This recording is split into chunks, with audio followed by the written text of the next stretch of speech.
Si par l'offense d'un seul la mort a régné par lui seul, à plus forte raison, ceux qui reçoivent l'abondance de la grâce et du don de la justice régneront-ils dans la vie par Jésus-Christ, lui seul. Romains 5, 17. Nous régnerons, non lorsque Christ reviendra pour le millénium, mais nous sommes appelés à régner maintenant. Beaucoup de choses veulent régner sur nous. Péché, dépression, soucis. Mais la promesse de Dieu est que nous ne soyons pas la queue, mais la tête. Le secret pour régner sur toutes ces choses est de recevoir l'abondance de la grâce par la foi. Ainsi, demeurer dans le Seigneur Jésus-Christ signifie simplement avoir une foi simple, celle d'un enfant. Regardez à lui à chaque moment. Comme Paul dit, la vie que je vis maintenant dans la chair, je vis par la foi au Fils de Dieu, qui m'a aimé et s'est donné lui-même pour moi. Une chose cache cette entière dépendance de Christ, la fierté humaine. Dans certains domaines de notre vie, nous sommes tout suffisants, nous pensons pouvoir agir sans lui. Bien que nous regardions à lui, nous commençons à regarder à nous-mêmes et à dépendre de notre connaissance et de notre sagesse. En dépit de notre connaissance, nos diplômes, nous sommes une faillite complète lorsque nous entrons dans la vie pratique familiale. Nous perdons facilement patience avec notre femme, notre mari, nos enfants.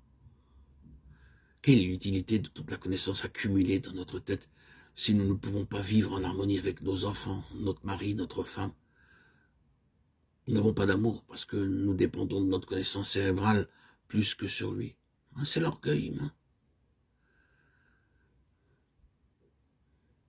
C'est pourquoi Jésus a pris l'exemple d'un enfant. À moins que nous devenions comme un enfant, en d'autres termes, que nous devenions humbles, nous ne pouvons pas entrer dans le royaume des cieux. Jésus-Christ apporta l'objet de la leçon en se référant à un enfant qui montre son entière dépendance à l'égard de ses parents. L'enfant ne peut rien faire de son propre fond. Pour chaque chose, il regarde à ses parents.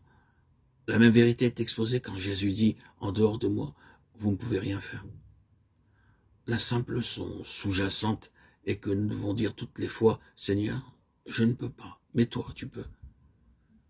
Alors que nous faisons ainsi, nous trouverons que sa plénitude commencera à se manifester en nous.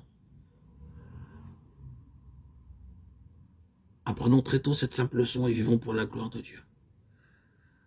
La seconde chose est dépendre de Dieu, non seulement par l'appropriation de la foi, mais par l'obéissance de la foi. Si vous gardez mes commandements, vous demeurerez dans mon amour, de même que j'ai gardé les commandements de mon Père et que je demeure dans son amour. Dans la parole de Dieu, nous avons des promesses aussi bien que des préceptes ou commandements.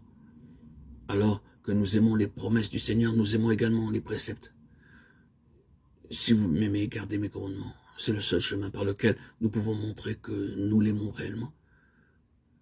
Demeurer en lui est une appropriation par la foi.